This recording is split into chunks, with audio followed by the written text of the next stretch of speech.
Defense Committees, Director General of the Prime Minister's Office, and is now Minister of Foreign Affairs. I think he also sweeps the Knesset. Unbelievable.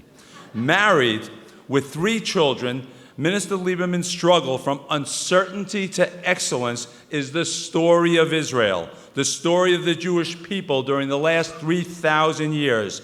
It is our great honor to welcome Israeli Foreign Minister Liberman.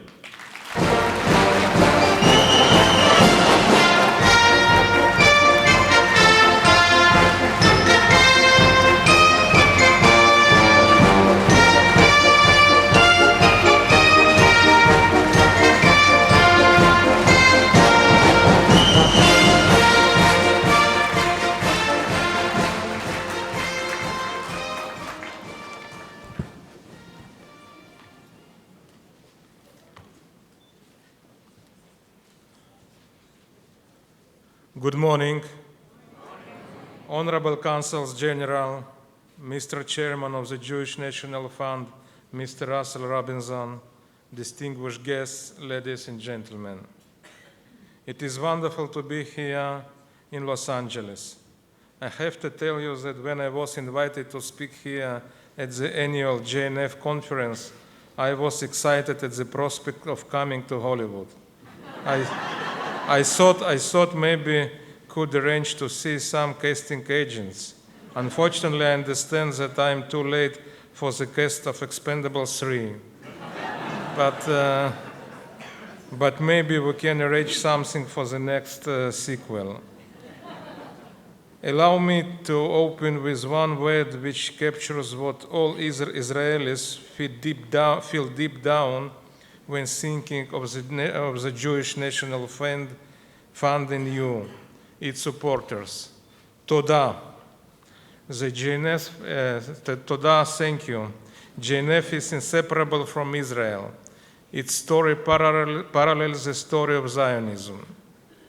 In reclaiming the land, in binding generations of Jews from around the world to the physical landscape of Eretz Israel, in sowing the seeds of growth and development, the J.N.F has always been front and center in the great saga of Israel's modern rebirth. As much as it has done tangibly in developing the land, of equal importance is the J.N.F's enduring contribution to the symbolic ties between Israel and the diaspora.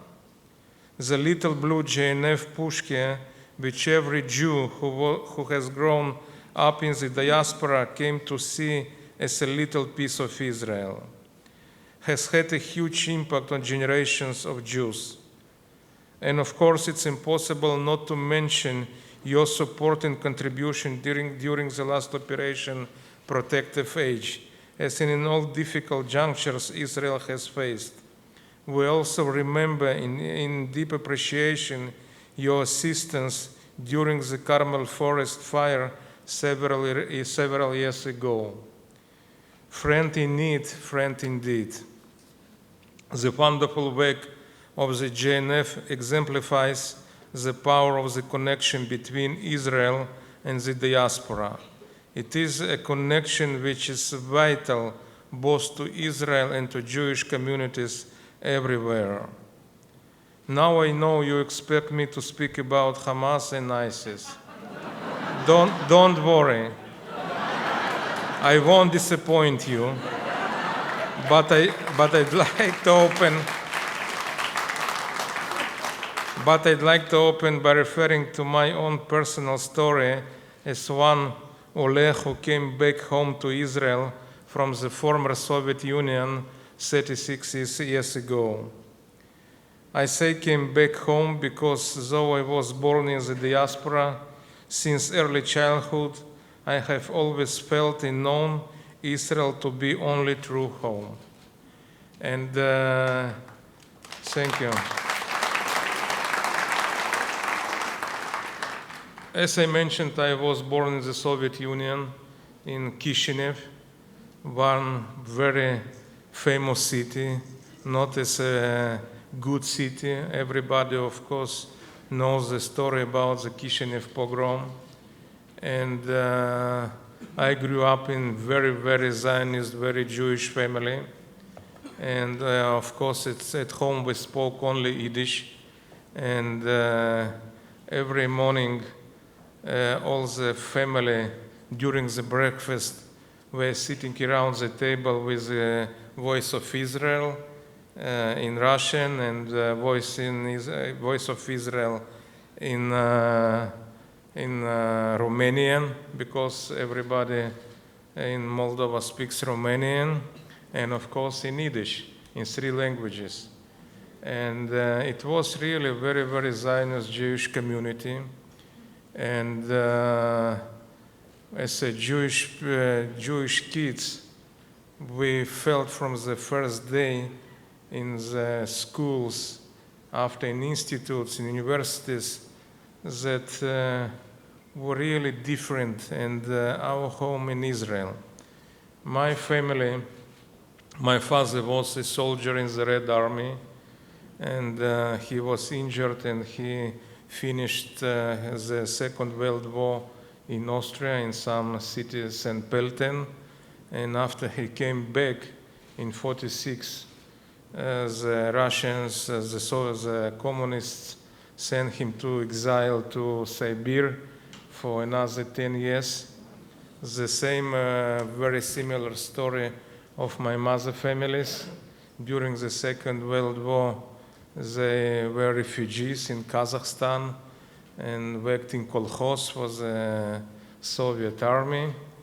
And after they came back to small city near the Kishinev or Kiev or Hay, the same in the 46, they sent all the family to exile to the same 10 years. And in 56, they came back to Kishinev. It was clear for everybody that it's only a matter of time for us to make Aliyah. And some family from the cities, my mother, brother, and another uncle from the father side, they came to Palestine in the cities. As of course you know, in 1939, the Russians took control as a result of Molotov-Ribbentrop agreement. They took control of the Russian invasion to Moldova, and after this moment, only the Soviet Union. And I came to Israel. I was 20 years old in 1978, and on the next day, I started my career as a porter in Ben Gurion Airport. And you can imagine the young guy without Hebrew, without any ties, without nothing, started his career as a porter in Ben Gurion, and today I stand before you as a Minister of Foreign Affairs.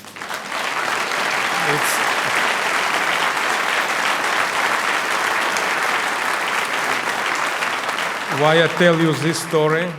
Because Israel, it's more America than America. And the sky is the limit. And everybody who wants, and he really one who has a desire, determination, everybody is open. It's really very difficult to be Oleh Hadash. And it's a long way, but everything is open. And I think that especially today, you know better than me what happens in the world, anti-Semitism, especially what happens in Europe. You see what happens in former Soviet Union. You see Jewish people in Ukraine, in Russia, and you see what's the pace of assimilation in the world, including United States. And I think it's clear for us that if we really want to keep our Jewish background, our Jewish roots, if it's really important for us, the Jewish spirit, first of all, we must speak about the Jewish education. For me, it's a real challenge. It's a challenge for Israel and for the diaspora. I saw the last survey from Pew Institute. And of course, the fact that only 10% of all Jewish kids in the United States, they are learning in the Jewish schools, it's a huge problem, a huge problem. But what about the children in the schools? Thank you. Yeah.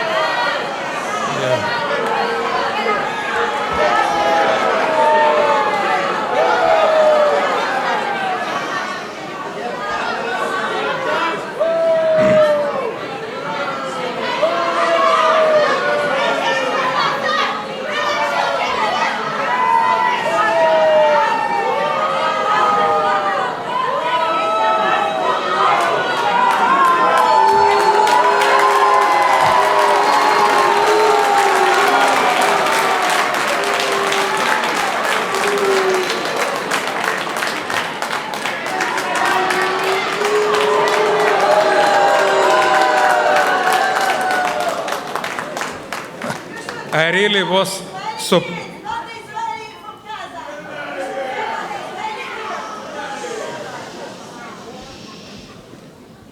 I really was surprised that this provocation took so much time. I was really ready for the first moment.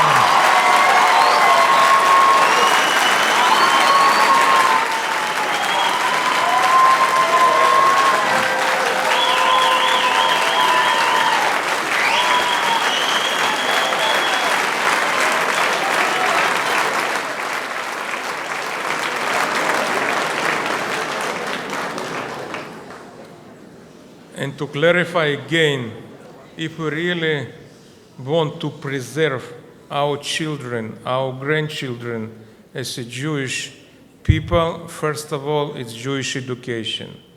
Today is the biggest. Thank you. The first step is a Jewish education. It's completely unacceptable that there are Jewish kids, they're not able to pay for their Jewish education in the United States. I think that it's maybe the biggest challenge today for the American Jewish community, because it's only one way to preserve and to keep ourselves, to provide the best Jewish education to our kids. And of course, the second step, and we before Jewish holidays, and I must say, and I say it's in all my meetings with the Jewish diaspora, we must remember Shana Haba Yerushalayim, next year in Jerusalem.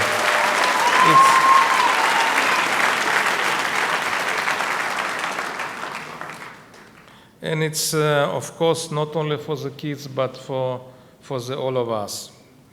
And the second point, of course, was the challenges to Israel. What happens today all around the world. And I think it's clear that Israel, we are facing too many challenges in the same time. I think the same about the world. And we must understand what our priorities. First of all, and I think it's today maybe clearer than before, and today it's much easier to explain. And as you know, Israel has been contending for many years with the biggest misunderstanding and misrepresentation that our dispute with the Palestinians is the heart of the Middle East conflict.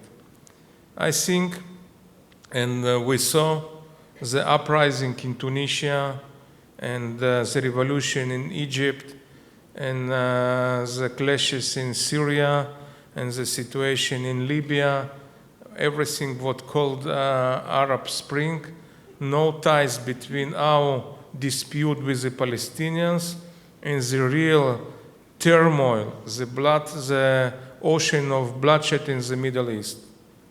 In the past, it was very, very comfortable for some leaders in the Arab world to incite crowds and to explain all their problems because of state of Israel and Zionism. Today, it's clear no ties between our situation, our relations with the Palestinians, and all problems of the Middle East.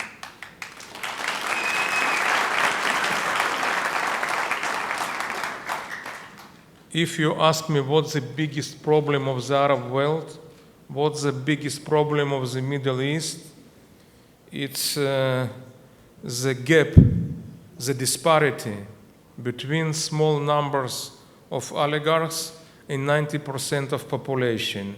The real problem of the Arab world, it's poverty and misery. And for the real democratic society, peaceful society, readiness to coexist, you need strong middle class.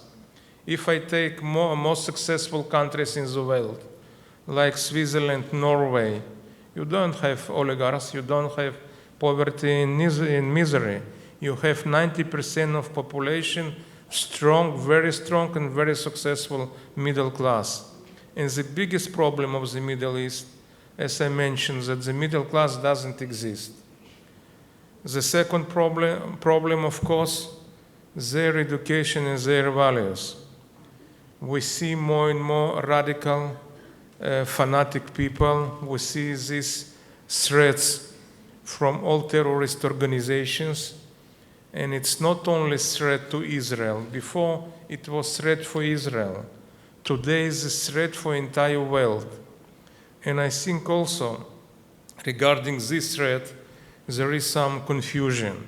Again, the misunderstanding. It's impossible to divide the terror, good terrorists and the bad terrorists.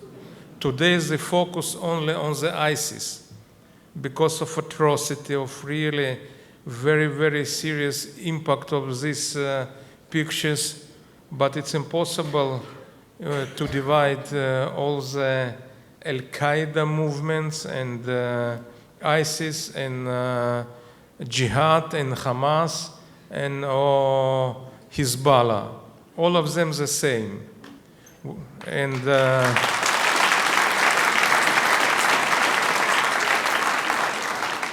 And our obligation not to forget this point and to explain to all decision makers. It's impossible to put separately Hamas or Jihad or Hezbollah. But I think that another point that it's very,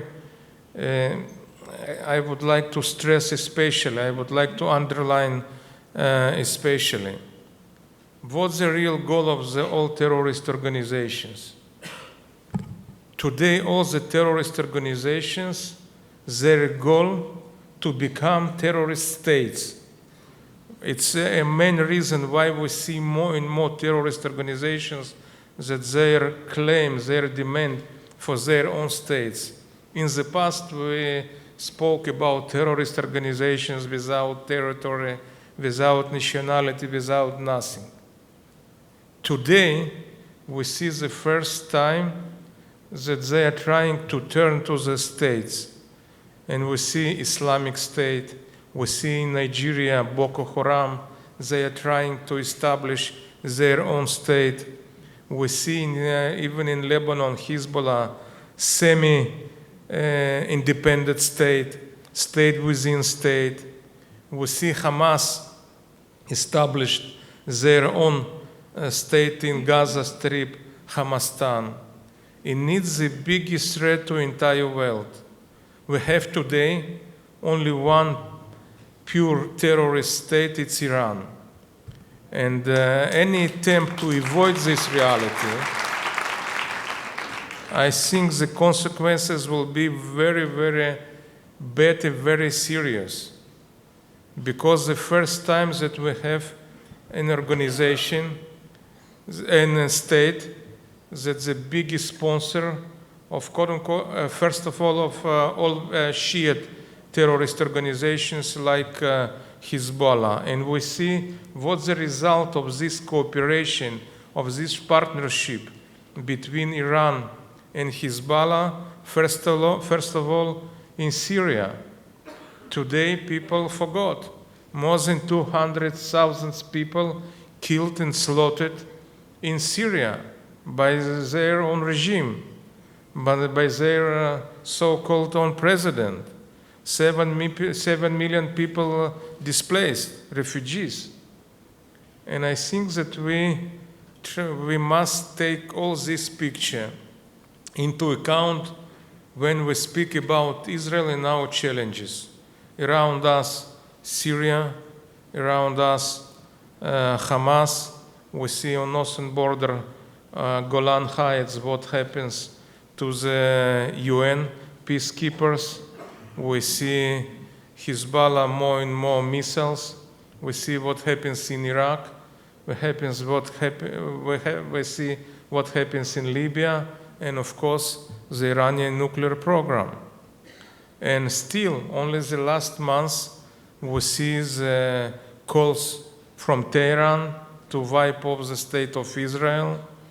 And again, the so-called supreme leader denies the fact of Holocaust.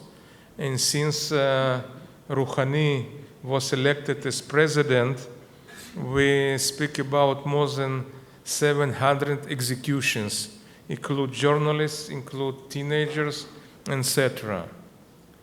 And with all, in addition, of course, additional challenges is our political system, our budget, and all problems within Israel. And to survive in this environment, as you understand, it's really a huge challenge, not only to survive, but to keep Israel as an island of democracy, stability, prosperity. It's the biggest challenge, not only for Israel, but for the whole Jewish world, and first of all, for American Jewish community. And I hope that together we will overcome all the problems and all the challenges, and we will keep Israel a successful democratic country.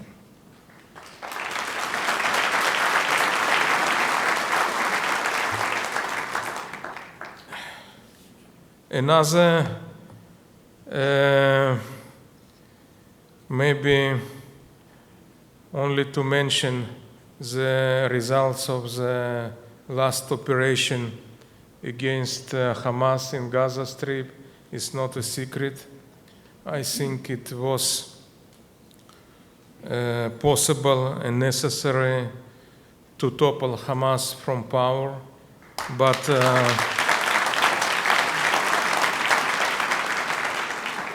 and no doubt Hamas suffered a very, very serious diplomatic and military blow, but despite all of this, Hamas still in power.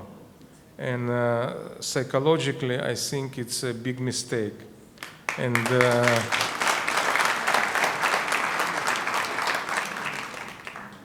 only to maybe to mention Winston Churchill.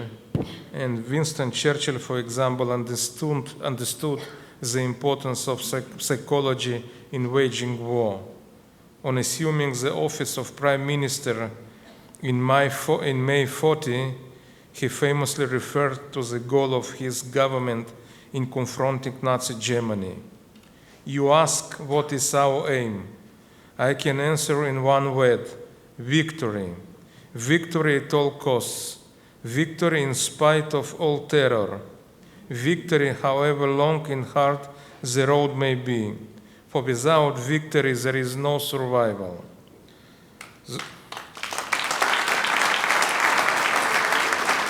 Though the threat posed by terrorist groups such as Hamas or ISIS is not comparable to that posed by Nazi Germany, Churchill's basic insight remains applicable.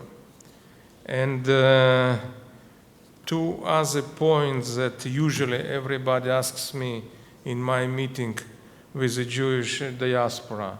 First of all, what with your asbara, what with your propaganda? And of course, the second, what our future? First of all, about our Hasbara, about our PR, I completely agree that we're very, very bad. But one who maybe has some responsibility about Hasbara, only to explain some very important points. And you must understand, we're one Jewish state in the world, 7.5, maybe maximum 8 million people.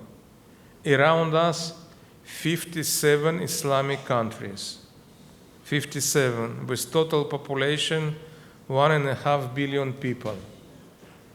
Under their control, 70% of all energy resources in the world. Huge market. Every place, every place that you go, you see Qatar Foundation, Fly Emirates, even in the United States, when you try to see, not to mention Europe, all the ads, 70% of all ads in media, it's from the Arab world. Even my favorite club, Barcelona, Qatar Foundation, even the baseball team, Congress baseball team, both of them, Democrats and Republicans, both of them, the sponsorship Qatar Foundation. And it's really very, very difficult to handle in this environment with these numbers. In my hotel, I missed here in hotel, but in London, in my hotel near our embassy, I started, to watch TV, and I counted on in my room in London on UK TV, 17 channels from the Arab world, even no one from Israel, even no one Jewish channel, but El Arabiya, Al Jazeera, and everything, 17 channels. And it's not journalism, it's brainwashing. It's real brainwashing.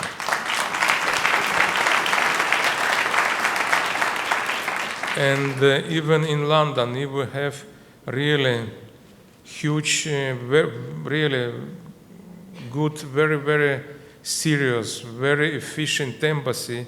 It's only one embassy. Around us, 23 Arab embassies from Saudi Arabia, Qatar, Kuwait, without any financial problems. The Jewish community in UK, really huge Jewish community, but they 300,000 Jewish people. The Muslim community in UK 10 times more, and we saw this result of the our demographic problem in Europe during the last demonstrations in Paris and of course in UK. And it's really to win this battle, and today, no doubts, we have two battles. One real in the battlefield with the soldiers and the weapons, and the other even more important battle on TV screen. We need your support. We need your activity, and it's possible to win even this very, very problematic for us battle on TV screen.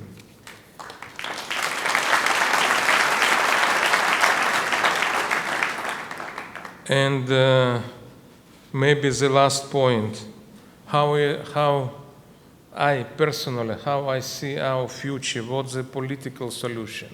What can we do for our kids, for our children? What the possible solution?